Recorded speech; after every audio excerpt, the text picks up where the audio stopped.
If you played PC games in the late 90s, there's a good chance you remember one name that left a lasting mark: Quake II.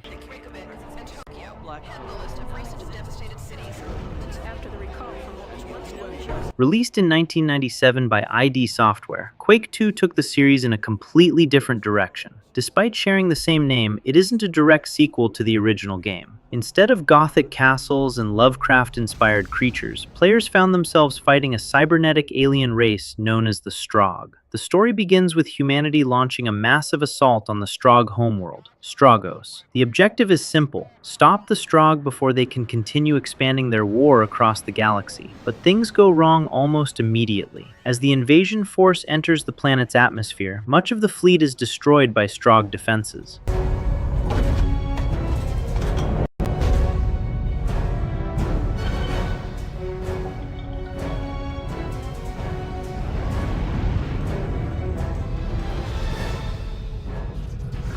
Our protagonist, an unnamed Marine, survives the crash but is left stranded deep inside enemy territory. From that moment on, the mission changes. It's no longer just about staying alive. It's about completing critical objectives that will help the remaining human forces succeed in their assault. And throughout most of the game, you truly feel like you're fighting this war alone. One of Quake II's most interesting features is the way its levels are connected. Instead of feeling like completely separate maps, you'll often revisit previous areas after activating machinery, restoring power, or unlocking new paths. For a game released in 1997, this made the world feel surprisingly connected. As you move through military bases, industrial facilities, factories, and alien installations across Stroggos, it feels like you're making real progress through enemy territory. It isn't an open-world game, but it rewards players who pay attention to their surroundings. When it comes to gameplay, Quake II delivers the fast-paced action that id Software became famous for. Standing still is rarely a good idea. Enemies attack from different angles, fire a variety of projectiles, and constantly force you to stay on the move while searching for ammunition, armor, and health packs. There's no cover system. Your best defense has always been movement, and that's exactly what makes every encounter feel so satisfying. The weapon arsenal is another reason so many players remember Quake II. You begin with fairly basic weapons, but as the campaign progresses, your arsenal becomes increasingly powerful. The shotgun and super shotgun are devastating at close range. The machine gun and chain gun let you fill entire rooms with bullets. The rocket launcher remains one of the most satisfying weapons in the game, capable of clearing groups of enemies in seconds, although firing it too close can be just as dangerous for you. And then there's the railgun. Few weapons in FPS history are as iconic.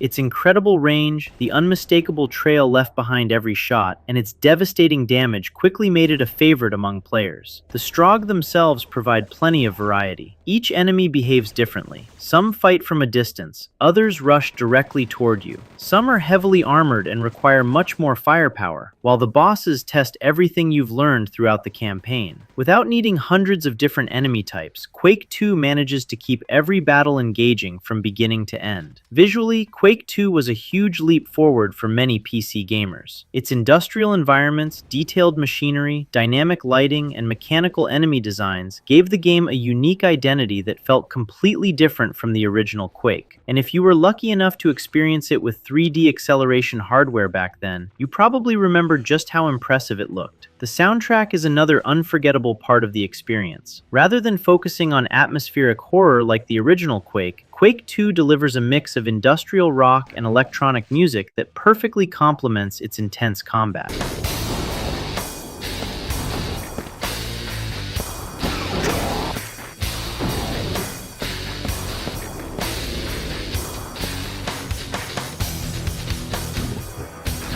It never tries to steal the spotlight. It simply makes every firefight feel even more exciting. Of course, no discussion about Quake II would be complete without mentioning its multiplayer.